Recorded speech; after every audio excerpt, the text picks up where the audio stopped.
Bismillahirrahmanirrahim. Assalamu alaikum students. My name is Abdurrahman and I'm teaching you biology. Students, इस session में हम continue करने जा रहे हैं thermal regulation in mammals, specially the placental mammals जिनको हम यूथीरिया के नाम से जानते हैं और इन्हीं में ह्यूमंस को भी शुमार किया जाता है. डिटेल्स बोर्ड पे देखते हैं.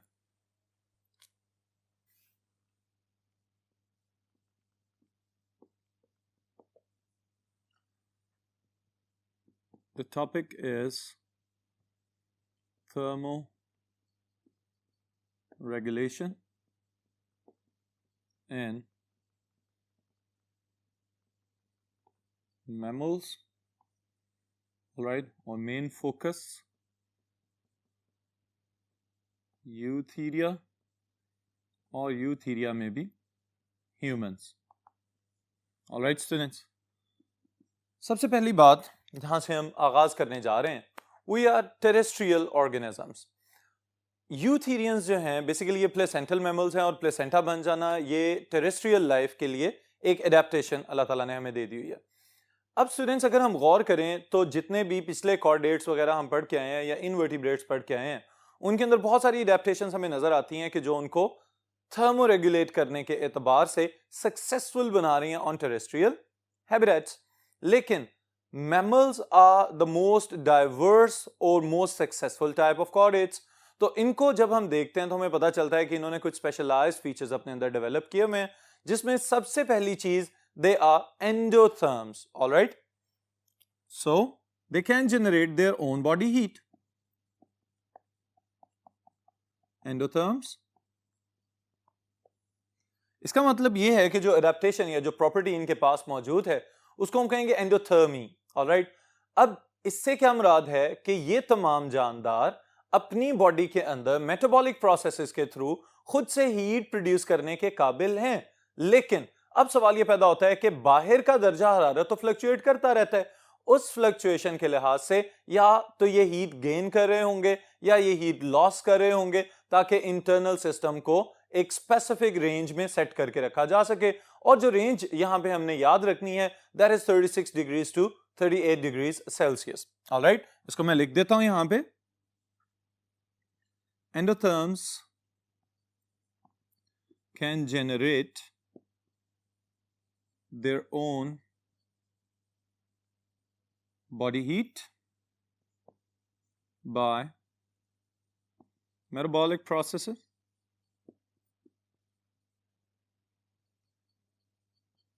All right, फिर उसके बाद they tend to regulate body temperatures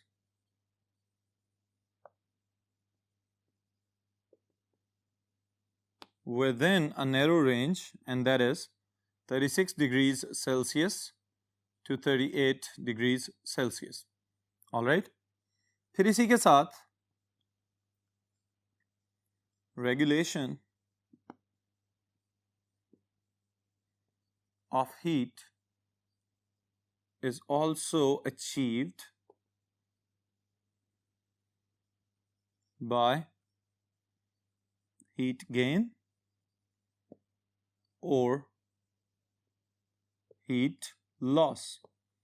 All right, अब इससे हमें ये पता चलता है कि एंडोथर्म्स अपनी बॉडी के अंदर खुद मेटाबॉलिक प्रोसेसेस के जरिए बाय प्रोडक्ट के तौर पे हीट को पैदा कर रहे हैं. लेकिन हीट पैदा होने के बावजूद समटाइम्स ये भी पॉसिबल है कि बॉडी के अंदर दर्जा हरारत जो है वो सराउंडिंग्स के निस्बत कम हो जाए. उस सूरत में तो ये हीट बहुत ज्यादा करामद होगी. लेकिन ये भी मुमकिन है कि बाज़ औक़ात बॉडी के अंदर हीट की पैदावार बढ़ जाए, तो बढ़ जाने की सूरत में फिर उस हीट को खारिज करना भी जरूरी है. तो इस तरह से लिविंग सिस्टम्स में ये जो मैमल्स हैं ये अपने अंदर के दर्जा हरारत को बरकरार रखने की कोशिश करते रहते हैं, जिसको हम कोर बॉडी टेम्परेचर कहते हैं. ऑलराइट, फिर इसी के साथ स्टूडेंट्स दो स्ट्रेटजीज जो सक्सेसफुल स्ट्रेटजीज हमें यहाँ पे नजर आती हैं वो कौन कौन सी हैं कि अगर इनको हीट प्रोड्यूस करनी पड़ रही है तो कौन कौन से अमल हैं, कौन कौन से प्रोसेसेस ऐसे हैं जिनके जरिए ये हीट को जनरेट कर रहे हैं. First one is shivering thermogenesis.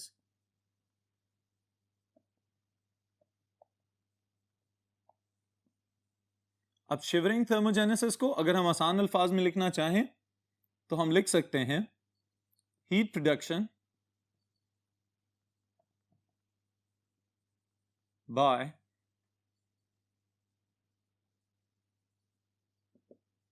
contraction of muscles. All right, contraction and relaxation both. फिर इसके साथ हम एक और पॉइंट का इजाफा कर लेते हैं. It is a response to early hypothermia. जी स्टूडेंट्स, अब इन दोनों पॉइंट्स को अगर हम एक्सप्लेन करना चाहें तो हम यूं देखेंगे कि बाज़ औक़ात आपकी बॉडी के ऊपर अचानक अगर ठंडक का एहसास होना शुरू हो जाए, आपके कोल्ड रिसेप्टर्स आपको ये बताएं कि बाहर का दर्जा हरारत आपकी बॉडी की निस्बत बहुत ज्यादा डिक्रीज हो रहा है, तो उस सूरत में फौरन आपके दांत बचना शुरू हो जाते हैं या पूरी बॉडी के किसी हिस्से में शिवरिंग स्टार्ट हो जाती है. तो इसका मतलब ये है कि आपकी बॉडी के अंदर थर्मोजेनेसिस स्टार्ट करना चाह रही है. ऑलराइट, और थर्मोजेनेसिस क्या है? Heat production. इससे क्या किया जाएगा कि मसल्स बार बार कॉन्ट्रैक्ट और रिलैक्स होंगे. एटीपीज जो कि हमारी केमिकल एनर्जी है उसको कन्वर्ट किया जाएगा इनटू काइनेटिक एनर्जी, और इसके साथ ही साथ as a byproduct heat is produced. तो हीट प्रोड्यूस होगी, आपका कोर बॉडी टेम्परेचर फिर 37 डिग्रीज के अराउंड मेंटेन कर लिया जाएगा, and this is the thermoregulation. Alright, तो ये आखिरी बात मैं यहां पे फिर लिख देता हूं. ATPs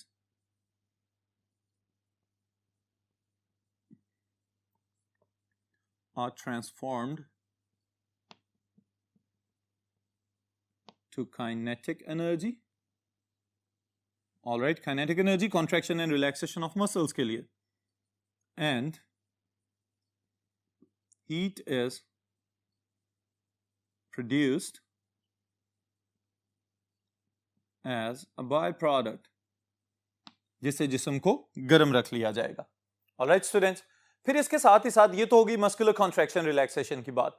इसके बाद अगर हम देखते हैं तो कुछ तरीके ऐसे भी हैं कि जहां पे मसल्स को कॉन्ट्रैक्ट रिलैक्स नहीं करवाया जा रहा, लेकिन उसके बावजूद बॉडी के अंदर दर्जा हरारत बढ़ाया जा सकता है, तो उसको हम कहते हैं non shivering thermogenesis. So the second part will be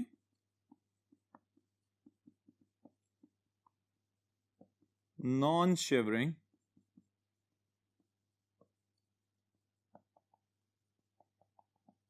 thermogenesis. Non-shivering thermogenesis के लिए now we are completely relying on the metabolic process. अब जितने भी reactions चल रहे हैं वो सारे के सारे कौन कंट्रोल कर रहा है? आपके हार्मोन्स और आपका नर्वस सिस्टम. ऑलराइट, तो हाइपोथैलेमस आपका थर्मोस्टेट है, और अगर यहाँ पे ग्लैंड्स को इन्वॉल्व कर लिया जाए जो कि मेटाबॉलिक प्रोसेसेस के साथ इन्वॉल्व हैं, तो वहां पे बॉडी के अंदर मुख्तलिफ रिएक्शंस के जरिए दोबारा से हीट को जनरेट करवाया जा सकता है. बिल्कुल उसी तरह के जैसे आप जो खाना खा चुके होते हैं उस खाने को ऑक्सीडाइज करना मकसूद होता है. इसका मतलब यह है कि उस खाने को अब तोड़ना है और उसमें से एनर्जी खारिज करवानी है. तो वो एनर्जी खारिज करवाने के लिए आपका थायराइड ग्लैंड जो है बहुत ही इंपॉर्टेंट रोल प्ले कर रहा होता है. Thyroid gland is involved in regulating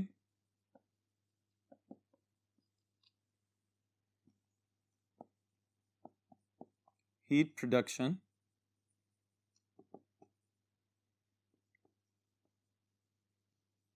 through metabolic reactions. All right, फिर इसी के साथ स्टूडेंट्स एक बहुत ही इंपॉर्टेंट चीज जो कि ऑब्जर्व की गई बैट्स के अंदर और फिर उसकी डिस्क्रिप्शन बाकी ऑर्गेनिजम्स के अंदर भी नजर आती है, और वो क्या है? Presence of the brown fat.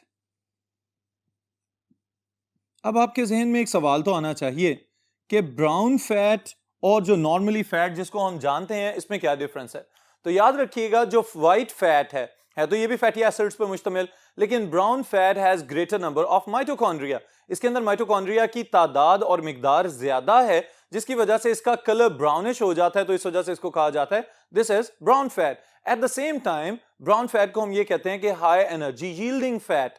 बुनियादी तौर पे क्या हो रहा है कि पहले नंबर पे तो इसको ब्लड वेसल्स की बहुत ज्यादा सप्लाई दी जाती है, फिर उसके साथ ही साथ जो माइटोकॉन्ड्रिया फैट सेल्स के अंदर मौजूद हैं वो क्या कर रहे हैं? इन फैट्स के जो बड़े ड्रॉपलेट्स होते हैं, ब्राउन फैट के अंदर जो लिपिड ड्रॉपलेट्स का साइज है वो निस्बतन व्हाइट फैट्स की निस्बत बड़ा होता है। ऑलराइट, तो वो जो बड़े साइज के ड्रॉपलेट्स हैं उनको एंटर किया जा रहा है सेल्स के अंदर, वहां पे उनको डिफरेंट रिएक्शन से गुजारते हुए कन्वर्ट किया जाता है इनटू ट्राइग्लिसराइड्स, और ट्राइग्लिसराइड्स को कन्वर्ट किया जाता है फैटी एसिड्स में।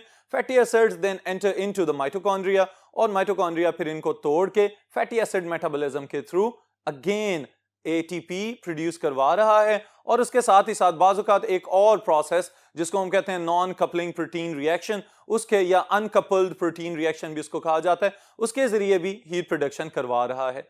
तो इन दोनों सूरतों में मस्कुलर कॉन्ट्रैक्शन रिलैक्सेशन इन्वॉल्व नहीं, लेकिन हीट जनरेट हो गई। That's why the presence of the brown fat is also involve with non shivering thermogenesis. तो इसके जो पॉइंट्स मैंने बताए हैं इनको अगर हम लिख लें, so the first thing will be it has high number of mitochondria, all right, then extensive supply of blood, all right, then through several reactions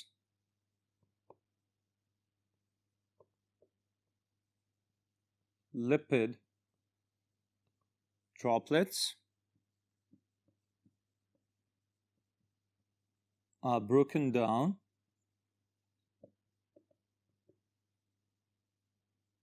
to triglycerides and then fatty acids.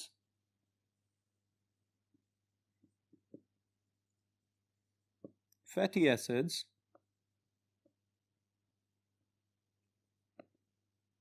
are metabolized within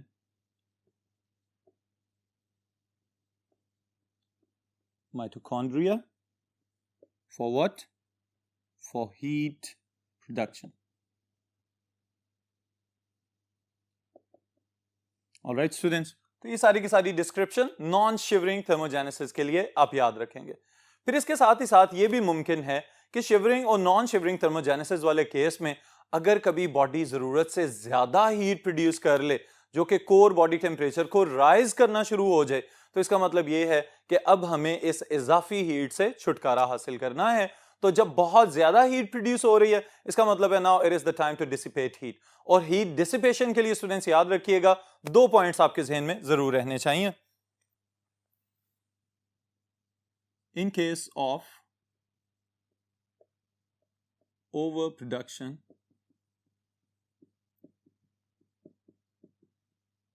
of heat क्या किया जाता है? Heat is dissipated by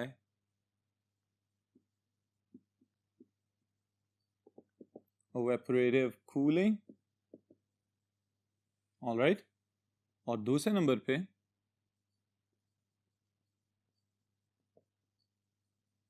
vasodilation near skin surface, all right। इस वजह से हम ये भी कह सकते हैं skin has also adapted as an organ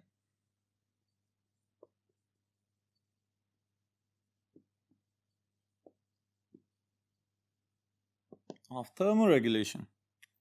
ji students, जैसा कि हमने शुरू में कहा था कि अगर बॉडी के अंदर हीट ज्यादा पैदा हो रही है या कम पैदा हो रही है, तो बॉडी फौरन उसको रेगुलेट करने की कोशिश करेगी। किस तरह से? हीट गेन और हीट लॉस की सूरत में। तो जब ओवर प्रोडक्शन हो रही है हीट की, तो इसका मतलब है now it is the time to dissipate, उस हीट को खारिज किया जाए। तो खारिज करने के लिए क्या किया जाता है कि सुपरफिशियल ब्लड वेसल्स जो आपके स्किन के करीब हैं, वहां पे डायलेशन कर दी जाती है, यानी ब्लड वेसल्स को फैला दिया जाएगा। उसकी वजह से जब ब्लड आएगा तो अंदर से जो हीट लेके आ रहा है उसको स्किन के जरिए बाहर खारिज कर दिया जाएगा। दूसरे नंबर पे क्या किया जाता है, आपके स्वेट ग्लैंड्स को एक्टिवेट कर दिया जाएगा। जैसे ही स्वेट ग्लैंड्स एक्टिवेट होंगे तो फौरी तौर पे एवेपोरेटिव कूलिंग की वजह से जो बाकी का ब्लड है और जो स्किन है उसको कूल डाउन कर लिया जाएगा। ऑलराइट स्टूडेंट्स, तो ये किस केस में है, for the over production of heat. इसके बाद जो स्ट्रेटजीज हमने पढ़नी है that is for the thermoregulation in cold and warm temperatures. Alright, तो इनको भी हम डिस्टिंग्विश कर लेते हैं।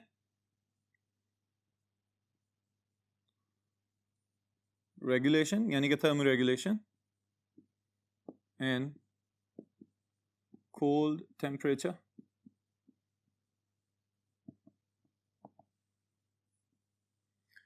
जी स्टूडेंट्स, जब दर्जा हरारत कम होता हुआ नजर आए तो उस सूरत में सबसे पहले नंबर पे तो दो एडेप्टेशंस पॉसिबल हैं जो फौरी तौर पे बॉडी अपने अंदर पैदा कर रही है। कौन कौन सी? The first one is vasoconstriction, यानी कि ब्लड वेसल्स को कुछ जगहों पे कंस्ट्रिक्ट कर लिया जाए, कॉन्ट्रैक्ट कर लिया जाए। इसी तरह वेसोडाइलेशन, बॉडी में कुछ जगहों पे ब्लड वेसल्स को फैला के रख लिया जाए। ऑलराइट, अब यहां पे एक बहुत इंपॉर्टेंट बात है जो समझने से ताल्लुक रखती है कि किसी भी दिन स्टूडेंट्स अगर बहुत ज्यादा ठंडक है सराउंडिंग्स में या एनवायरनमेंट के अंदर, तो ह्यूमन बॉडी के जो टर्मिनल्स हैं, खासतौर पे फोर लिम्स और हाइंड लिम्स, या जिनको हम अपर लिम्स और लोअर लिम्स भी कहते हैं, बाजू और टांगे, यहां पे दर्जा हरारत कम हो जाएगा as compare to the central part जिसको हम ट्रंक कहते हैं। ऑलराइट, यानी धड़ वाले हिस्से का दर्जा हरारत जो है वो हाई होगा as compare to the terminals जो आपके हाथ और पांव हैं उनके निस्बत। यहां पे क्या किया जा रहा होता है कि bye achieving vasoconstriction and vasodilation in certain parts क्या किया जाता है, कुछ जगहों पे वार्म ब्लड का फ्लो बढ़ा दिया जाता है और कुछ जगहों पे वार्म ब्लड का फ्लो कम कर दिया जाता है ताकि कहीं इंटरनल हीट जाया ना हो जाए और कहीं ह्यूमन बॉडी हाइपोथर्मिया वाली कंडीशन में एंटर ना हो जाए। ऑलराइट, तो इस बात को मैं यहां पे लिख भी रहा हूं आपके लिए। On a cool day,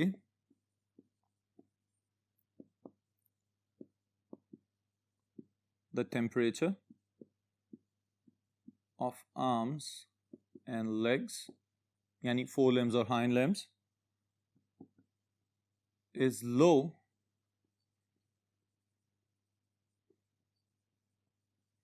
as compared to trunk.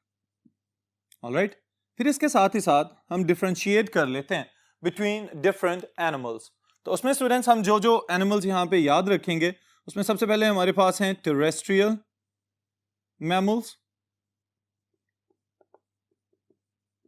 Alright, फिर उसके बाद हम अपनी बात करें अगर स्पेसिफिकली ह्यूमंस की।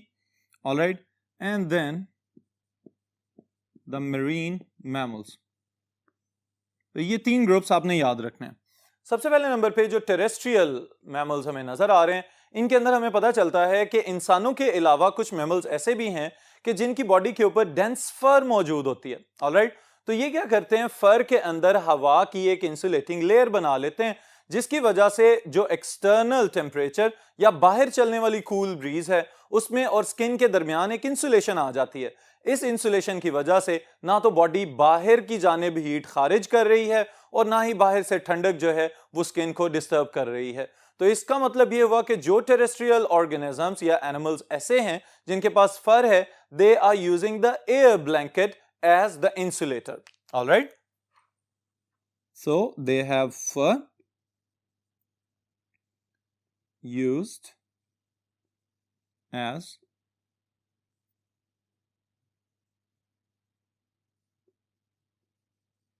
trapping, और used for कर लेते हैं इसको,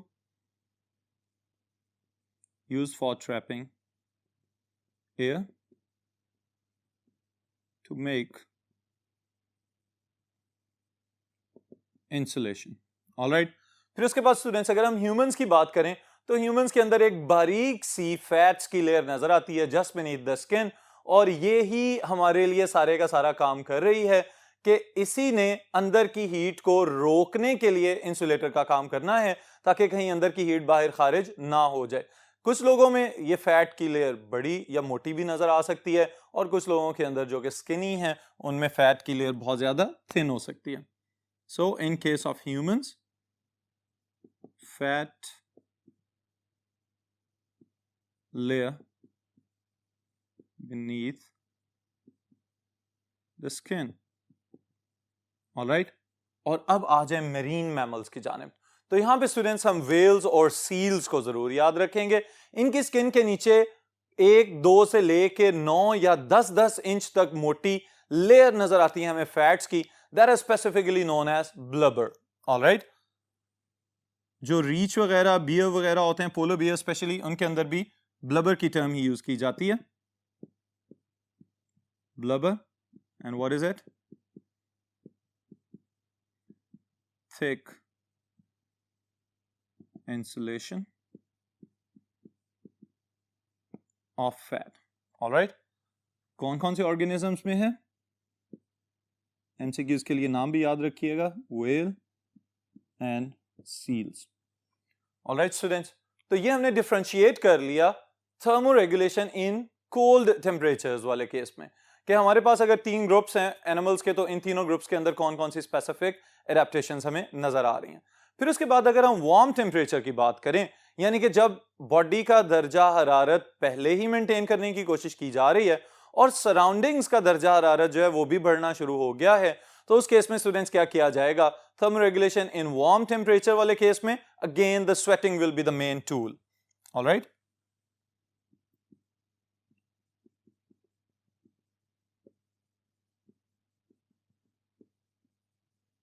thermoregulation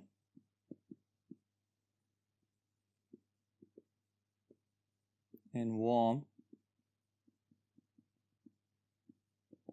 temperature। जी स्टूडेंट्स, जब दर्जा हरारत बढ़ रहा है और स्पेसिफिकली जब बॉडी का दर्जा हरारत भी बढ़ रहा है, तो उस सूरत में फौरन स्वेटिंग का प्रोसेस शुरू कर दिया जाएगा। फिर उसके साथ ही साथ blood vessels near the skin, they will get more blood supply ताकि हीट को डिसिपेट किया जा सके। और एक स्पेसिफिक प्रॉपर्टी हमें नजर आती है specially in dogs, that is known as panting. Alright, इसको हम रेस्पिरेटरी एवेपोरेशन भी कहते हैं, क्योंकि इनके लंग्स और इनका मुंह वाला पार्ट जो है that is more adaptive for evaporative cooling. यहां पे एक इंपॉर्टेंट फैक्ट मैं आपको बताता चलूं, और वो ये कि आमतौर पे ये समझा जाता है कि डॉग्स वगैरह की स्वेटिंग नहीं होती। ऑलराइट, तो उसके लिए स्टूडेंट्स याद रखिएगा कि इनमें आमतौर पे जो इनके पंजे हैं उनकी निचली साइड पे जो पैड्स मौजूद होते हैं वहां पे स्वेट ग्लैंड्स मौजूद हैं, लेकिन वो स्वेट ग्लैंड्स इस काबिल नहीं कि पूरी बॉडी की थर्मोरेगुलेशन करवा सकें। तो इस वजह से डॉग्स क्या करते हैं, जुबान बाहर निकालते हैं, फिर उसको फैला लेते हैं, और इनके ऊपर भी बहुत ज्यादा रिच सप्लाई है ब्लड वेसल्स की, जो अंदर से वार्म ब्लड लेके आ रहे हैं और हीट डिसिपेट कर रहे हैं। साथ ही साथ सलाइवा की वजह से एवेपोरेटिव कूलिंग हो रही है। इस पूरे के पूरे प्रोसेस को जो ये मुंह के थ्रू कर रहे हैं, this is known as panting. Alright, फिर इसी के साथ स्टूडेंट्स एक और इंपॉर्टेंट चीज मैं आपको बताता चलूं कि बैट्स में ये देखा गया है कि दे टेक अ यूरिन बैथ, यानी कि अपने ही पेशाब से खुद ही नहाना शुरू कर देते हैं। और ये भी बेसिकली एक थर्मोरेगुलेटरी स्ट्रेटजी है कि ये भी ये काम कर रहे हैं, सलाइवा अपने मुंह के ऊपर मल लेना और उसकी वजह से एवेपोरेटिव कूलिंग कर लेना, या फिर ये भी पॉसिबल है चूंकि ये उल्टे लटके हुए होते हैं, यूरिनेट करते हैं अपनी पूरी बॉडी के ऊपर और उसी की एवेपोरेटिव कूलिंग की वजह से अपनी पूरी बॉडी को ठंडा रखने की कोशिश करते रहते हैं। ऑलराइट स्टूडेंट्स, तो ये कुछ examples when the organisms they are trying to thermoregulate in warm temperatures. ये बात याद रखिएगा जरूर, मैं सिर्फ यहां पे कैप्शंस आपके लिए लिख रहा हूं। The first thing is sweating, all right, then is panting in dogs to be more specific, all right,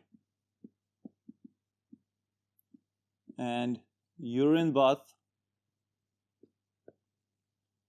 and through saliva production in bats। all right students, यहीं पे आज के सेशन को खत्म कर रहे हैं, फिर इंशाल्लाह ताला नेक्स्ट सेशन में नेक्स्ट टॉपिक के साथ मुलाकात होगी।